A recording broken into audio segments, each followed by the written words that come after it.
Greetings, greenhouse people. We are back at it with another episode of Tech on Demand, brought to you by the fine folks at GrowerTalks magazine. If you don't receive GrowerTalks and Green Profit every month, head over to GrowerTalks.com and subscribe. We've been a pillar of the industry for 75 years. It is about time you join the club.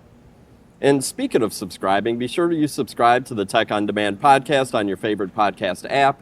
We're on Apple, Google, Spotify, Odyssey, and just about all of them. And once you subscribe, you'll never miss an episode. I'm your host, Bill Calkins, and we're actually recording this live at American Hort's Cultivate 2024 event on the trade show floor. And it's always more fun to record a podcast face-to-face, especially with a great guest that I know and respect. And today I'm happy to be joined by JC Chong from SePRO. JC is a trusted expert when it comes to greenhouse and nursery pests, and you probably know the name. He's written a bunch of articles for GrowerTalks and is currently the editor of our PestTalks newsletter. And he's been on the Tech on Demand podcast before. JC's also presented at tons of industry events, and he might have been your college professor back in the day. And that's my segue to your bio, JC.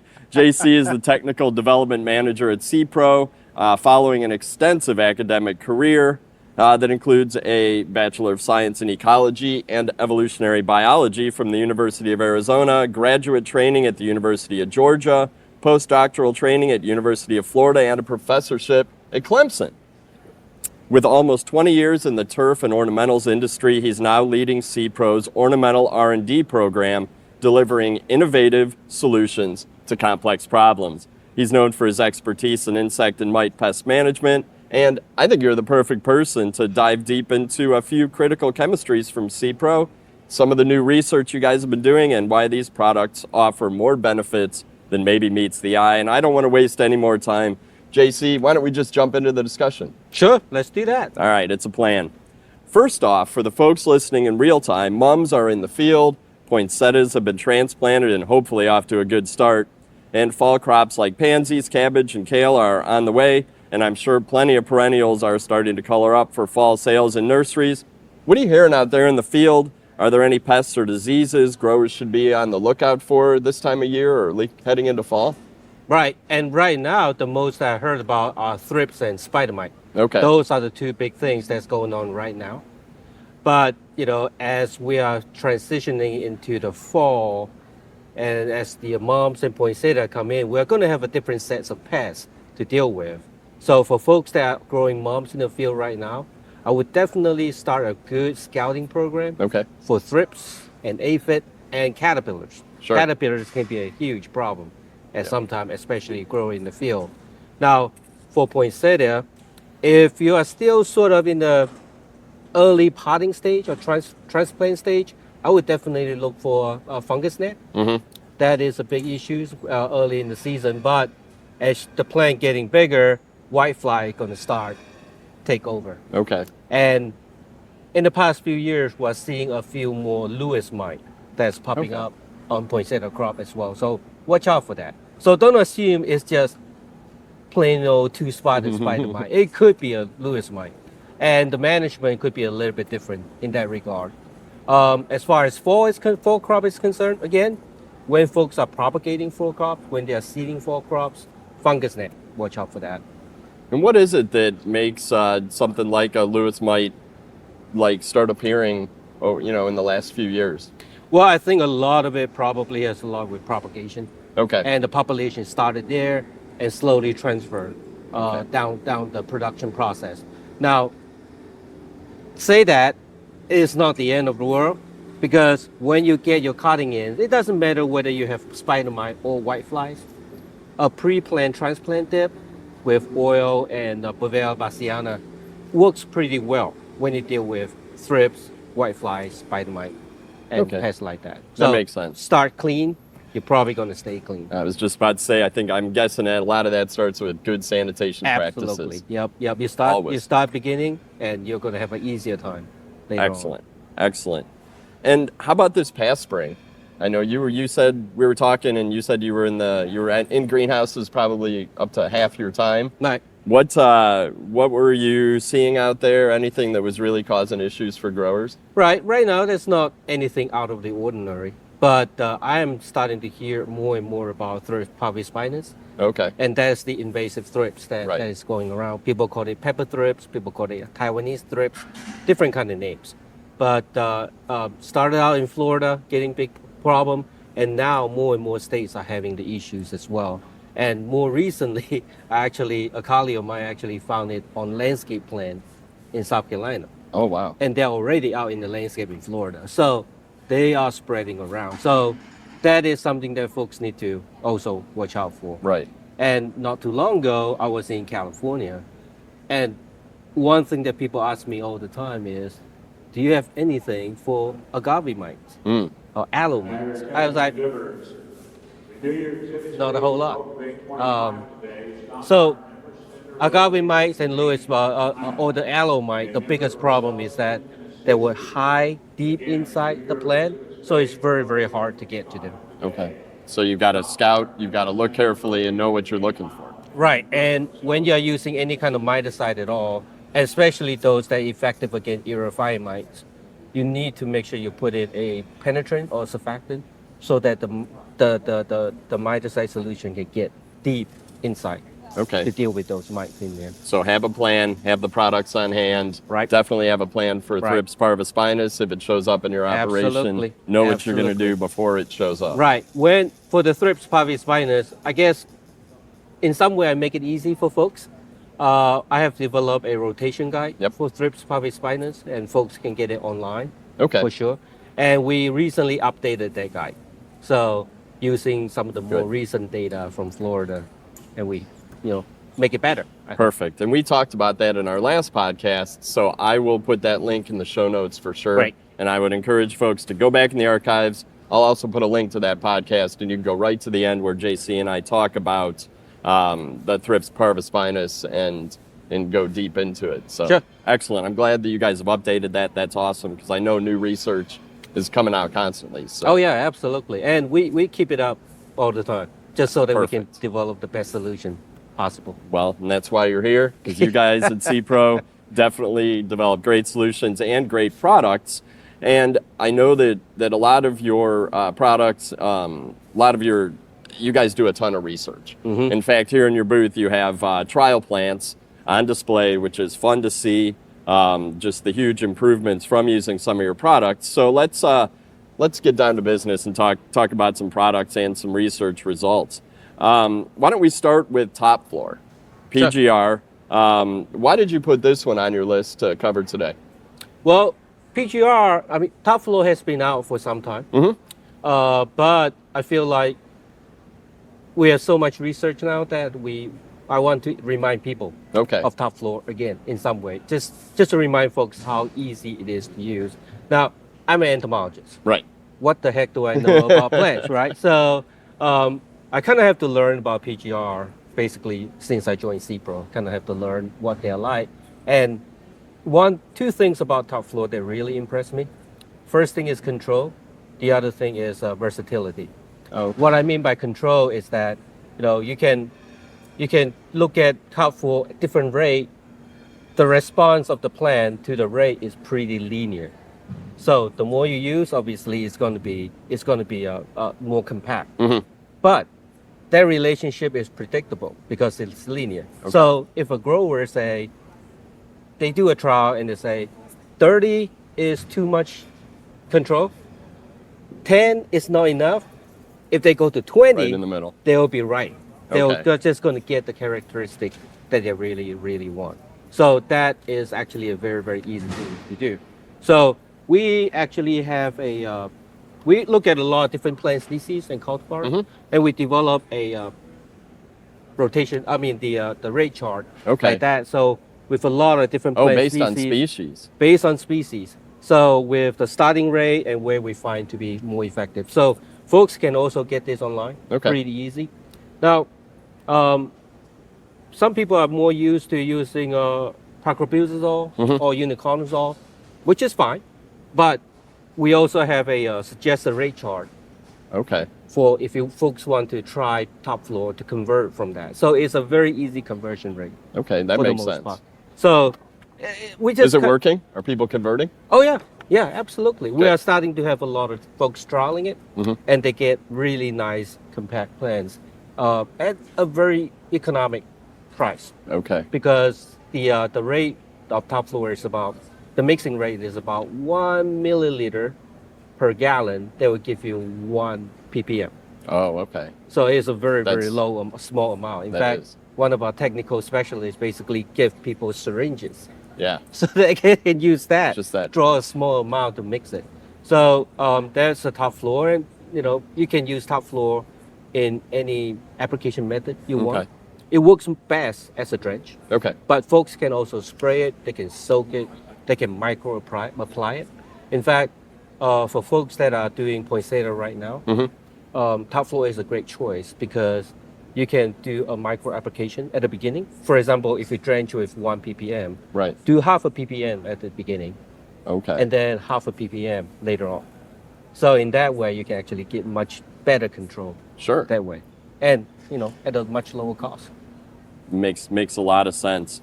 And when I think about PGRs, obviously, like you said, the goal is to slow down growth and keep the plants compact and branching. What about any overall plant quality aspects of it? Because I know I've heard you talk about top floor helping growers produce these like wow crops for gardens and landscapes. Right. What can you talk a little bit about just overall plant quality that you've seen in trials and in greenhouses from folks using top floor? Sure, absolutely. I mean, you see some of the result here with Yeah. the trial plants that we have. So top floor not only give you a much more compact plant, but the way they are sort of make them compact is to really shorten the cell.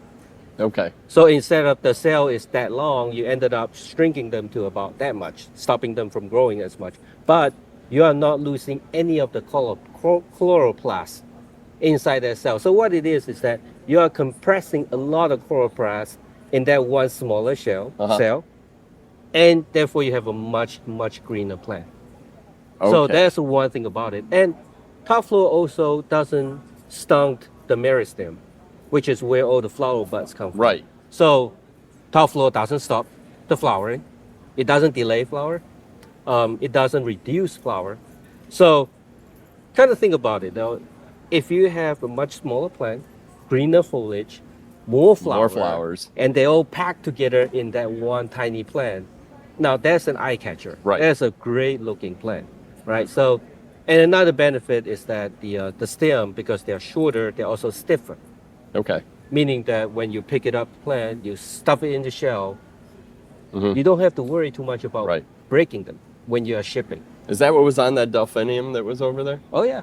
Yeah, Oh, wow. That delphinium is basically one of our delphinium right now. You can see the difference between the untreated and the one that's sprayed. Yeah. With, it was with about a as top obvious as it gets. Yes, absolutely. The one that you saw, delphinium, is like, well, the plant is a little bit more spread out, and the flower stalk is, the flowers are also more spread out. But the one treated with top floor is like more compact. Yeah. The node between the flowers are much shorter, and then you ended up having a bunch, Yeah. of nice looking flowers. That would have sold the minute altogether. you put it on the bench at retail. Oh, absolutely. That's cool. And that about top floor, it sounds like I said, there's so many benefits and more than actually meet the eye when you think about a PGR. Let's talk a little bit about Optigo, because when you sent me information and I read it, I always read the information. Sure. I study up on this stuff. I know just enough to be dangerous, but I saw a word that was new to me. I Googled it because I'm a word person, and it was plant symbiont. Right.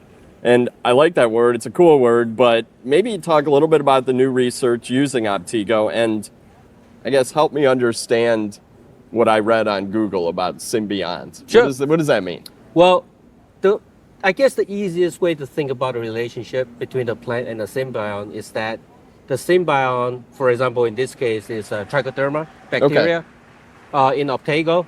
So the trichoderma bacteria get a place to live. Okay. So in return, they provide a service, and in this case, are basically protection. So that's the SYMB. It's a symbiotic, a mutualistic relationship right. in some way. Makes sense. So Optigo, or the trichoderma in Optigo, the two species of them, would give protection to the root from pathogen and also from stress. Okay. And so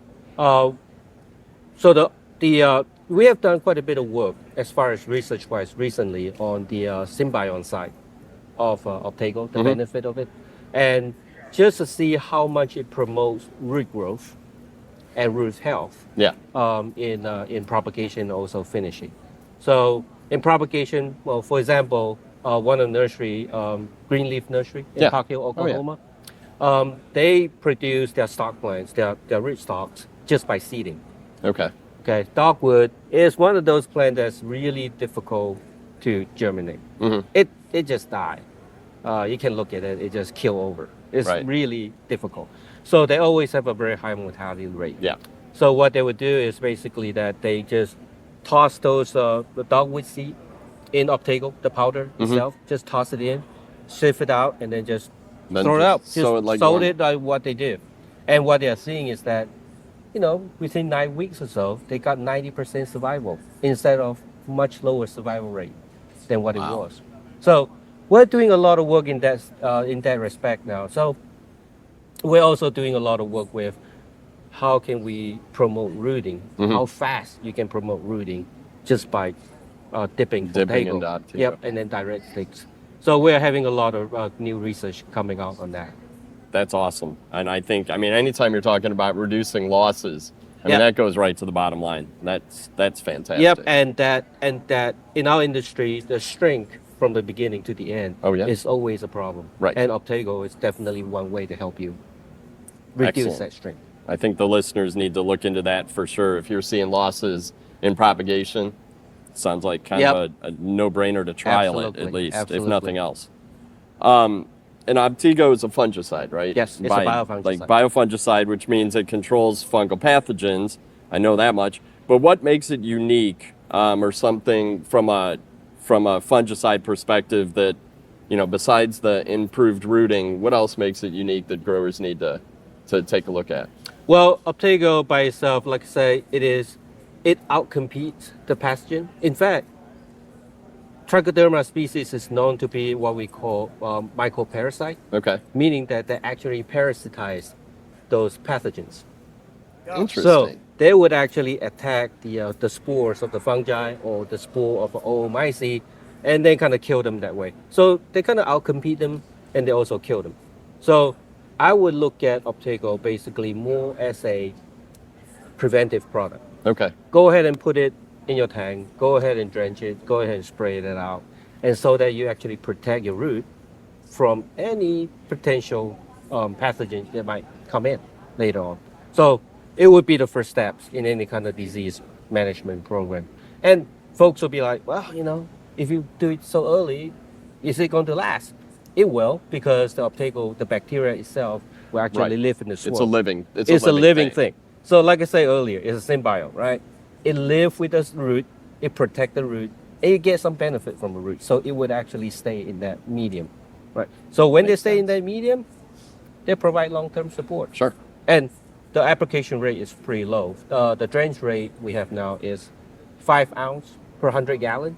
Okay. It's a tiny bit, but it goes a long way.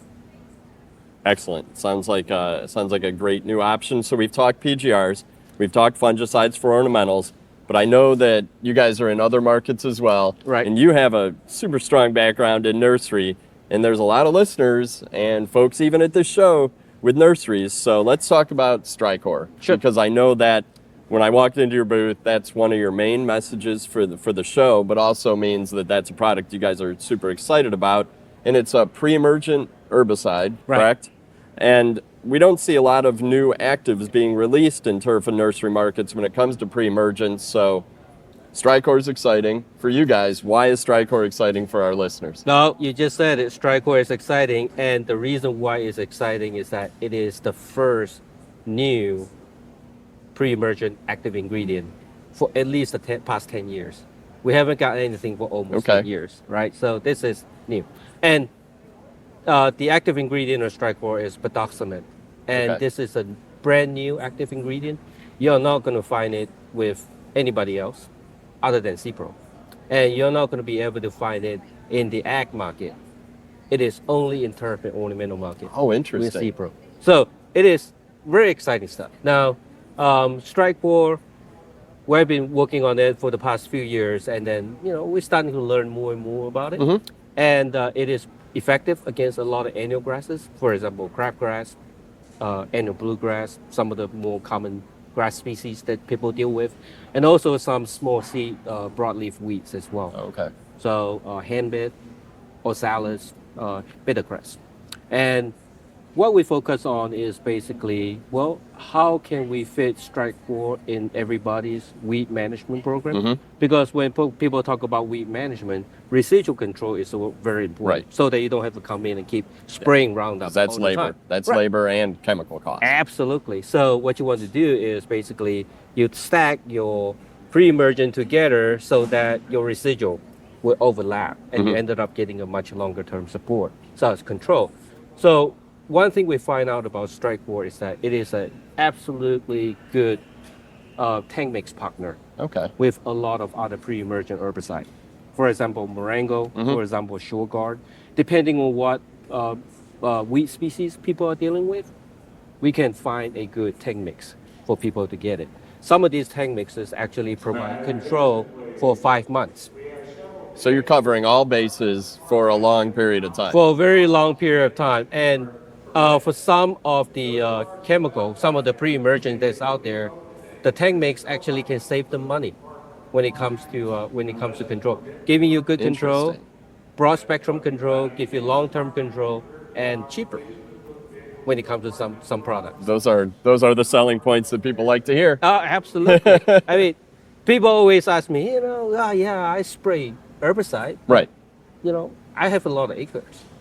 What can I use that is cheap and effective? So now we actually have a product for that. That's for a fun sure. one to talk about. Yeah, it is. And we're doing a lot of work right now, in field nursery. Strike4 right now is registered for management of weed around plants. Okay. Or just between plants. Yeah. Basically bare ground. So you can also use it around the pots as well. Nice. Sounds like a great product. Yeah. I'm sure that's something a lot of people at the show are going to be coming up and asking about, or Yes. at least learning about. Learning about it, and a big part of what I'm doing now is, try to be a weed scientist in some way. Right. So I'm looking at how to best use Strike4 in a program, and and also look at crop safety of Right. Strike4, and that's a lot of my time spending on crop Sure, safety. because herbicides are known for causing Yes. issues in crops. Yes, and if you're not careful, and then if you spray on a windy day, Right. and you're gonna get some injuries. Yeah. So we're looking at quite a few things, and we're seeing some really, really very good safety on Okay. conifers, Good. and also a lot of broadleaves as well. So eventually, we hope this product, we might be able to, do an over-the-top application. Oh, wow. Right now, it's not registered for over-the-top, but Right. we would like to get more data to support that application. There you go. Yeah. So you're not just an entomologist. No. You're a weed scientist, too. I'm a weed scientist too, and I'm a horticulturalist, and I'm a pedologist. Oh, It's love like, it. this is what this job kind of offer me. It's like Right. all different kind of things, all different kind of hats that I can put on in some way. That is fun. That is fun. And you guys have been busy. I mean, you can tell in the booth when you look at the products, look at all of the great educational information and resources. And I really appreciate you for sharing all this information. Do you have I always ask this, are there any final thoughts, anything we missed? Now, Is there anything that we got to talk about before we wrap this up? well, kind of want to go back to something that we just mentioned at the Okay. very beginning. Sure. As we move forward, get deeper into this mom and poinsettia season, and also coming the fall crop season, I want to remind folks that, just like medicine, 1 ounce of prevention is worth a pound of cure. Right. So what I would say is, think carefully about how everybody grow your plants. Make sure that you have a healthy start. Right. And so think about your sanitation, think about your using some plant symbiont, just to make sure you have a healthy root system. If you have healthy root, you have healthy plant. You have healthy plant, you have a good looking plant. Yep. And if you have a good looking plant, that is a plant that's going to sell. Right. Right. So that's what I want to leave everybody with that. So, if people come across any kind of pests along the way, always reach out to me. Perfect. And I encourage them to. I also encourage them to read your newsletter. Yes. Because a lot of times you're talking about stuff that's timely. It's happening right then. And if you read it and hear some of your suggestions and strategies, you might be able to get ahead of these things without having to deal with the consequences. And thank you so much for joining to share some of your expertise. Thanks for dedicating your time with the newsletter. As a newsletter writer, I know that takes time, it takes thought. It's also kind of fun, and I hear great things about it, and I steal from it all the time in my newsletter. And you just mentioned reaching out with questions or anything. If any of the listeners or viewers want to reach out to you or any of the experts at SePRO, where do they find this information? Well, folks can always reach out to me through email. Okay. jc.chong@sepro.com. Yep. So initial J and C dot Chong, CHONG, at Okay. SePRO, SePRO.com. Perfect. Or they can just Google Chong SePRO. Oh, and like you say, they can always just kind of go to my newsletter, PestTalks, and there's links on the PestTalks newsletter to get to me. And SePRO.com as a website has tons of resources, Absolutely. like all these rotations and strategies that you guys come up with through your research. A lot of it's posted there. Yes. And I will put those links in the show notes as well. And I encourage listeners and viewers, reach out to SePRO, talk to the experts on their team. They are there for you and a great partner to have. JC, call him. JC, I appreciate it. Thank Bill, you, sir. Thanks for having me. And I'm Bill Calkins with Tech on Demand, reminding you to subscribe to the podcast on your favorite app. That way you'll never miss an episode. And jump back in the archives, because there's more than 130 episodes just like this one. Well, maybe not as entertaining as JC, but very useful, packed with tons of information. And here's to a fantastic fall season. And Yes. take care out there.